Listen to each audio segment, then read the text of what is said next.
Saya Syakira Salsabila dengan BP 2422007 ingin menyampaikan sedikit mengenai katalis dalam kinetika reaksi kimia. Nah teman-teman, sebelum lebih lanjut untuk membahas pendalaman tentang katalis, kita ini harus tahu dulu apa itu katalis. Katalis merupakan zat yang dapat mempercepat atau memperlambat laju suatu reaksi kimia tanpa ikut habis atau mengalami perubahan permanen setelah reaksinya berlangsung. Kenapa sih katalis bisa mempercepat reaksi? Karena katalis ini dapat menurunkan energi aktivasi ataupun energi awal yang dibutuhkan agar reaksi tersebut bisa terjadi. Nah, adapun jenis-jenis katalis, di mana katalis tersebut dapat dibagikan menjadi 3 bagian. Yang pertama itu ada homogen, yang kedua heterogen, dan yang ketiga enzim. Nah, teman-teman, katalis homogen ini merupakan katalis yang berfase sama dengan si reaktan dan si produk. Kalau pada katalis jenis heterogen ini, katalis yang fasenya itu berbeda dari si reaktan. Umumnya dia berupa padatan yang dapat mengkatalisis reaksi antara gas atau cair, misalnya logam atau oksida logam. Dia mampu bekerja melalui mekanisme adsorpsi, di mana dia menyerap si reaktan ke permukaannya. Sedangkan yang terakhir, katalis enzim ini merupakan katalis khusus ataupun yang disebut sebagai biokatalisator yang dapat mempercepat reaksi kimia dalam makhluk hidup tanpa ikut berubah dalam reaksi tersebut.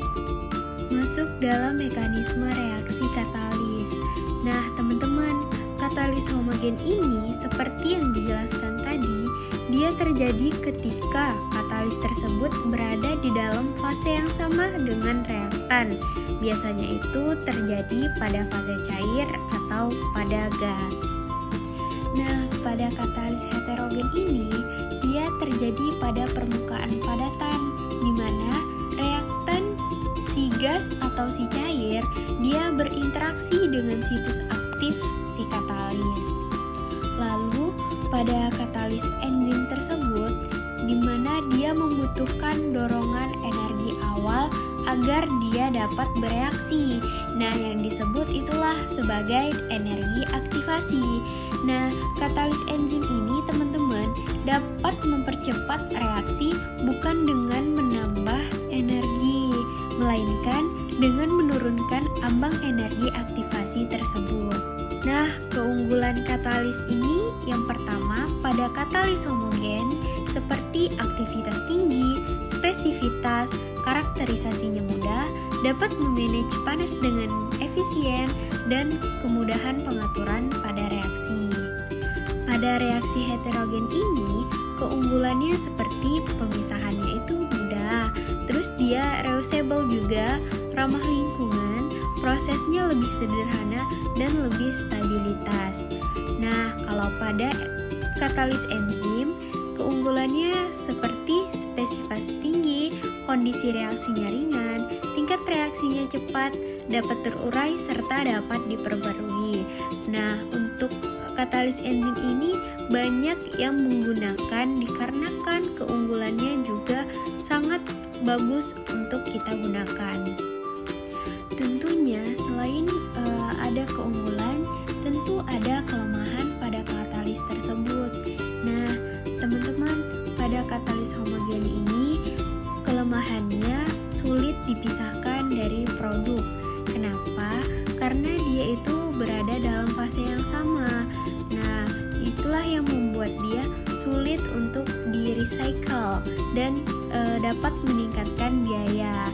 Terus juga dapat mencemari lingkungan serta operasinya itu sering sekali terbatas pada kondisi suhu atau tekanan tertentu, sehingga memerlukan peralatan yang lebih kompleks untuk skala industri komersial.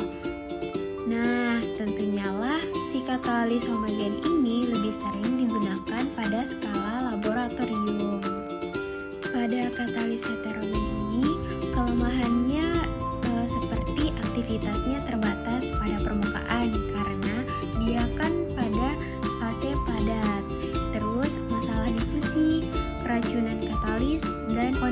operasi yang sulit. Pada katalis enzim, kelemahannya itu terkait dengan sensitivitasnya terhadap lingkungan, terus stabilitasnya yang rendah, dan biaya produksinya.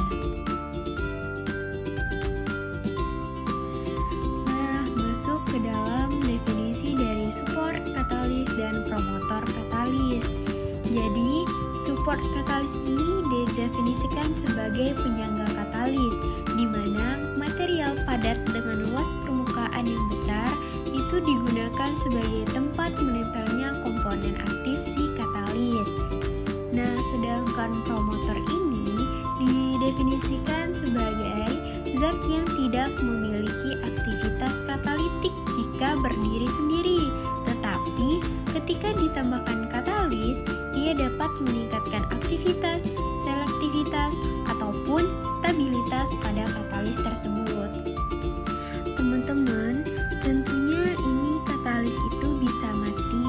Kenapa? Apa sih yang menyebabkan katalis itu bisa mati?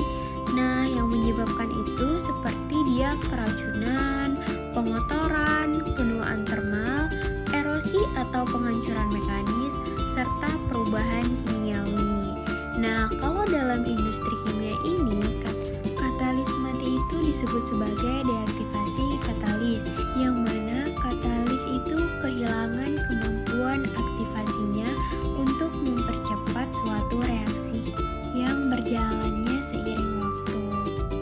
Nah, tentunya katalis ini juga bisa diregenerasi, di mana itu proses untuk memulihkan aktivasi katalis yang sudah menurun ataupun tidak aktif dengan cara menghilangkan pengotor atau memperbaiki situs aktifnya menggunakan perlakuan fisik seperti panas ataupun pencampuran kimia, oksidasi atau reduksi, sehingga katalis itu bisa digunakan kembali dalam jangka waktu yang lebih lama, lebih hemat biaya, dan lebih ramah lingkungan dibandingkan menggunakan ataupun mengganti katalis yang baru.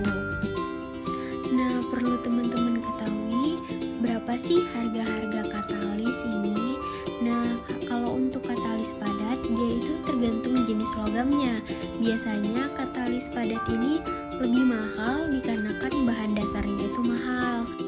Pada katalis cair ini, dia juga bergantung pada konsentrasi dan volumenya. Namun, cenderung lebih murah secara unit dibandingkan katalis logam padat tadi. Pada katalis enzim, dia ini memiliki harga yang terbilang paling tinggi lah di antara kedua tersebut, karena kan bersifat spesifik dan sensitif terhadap kondisi tertentu.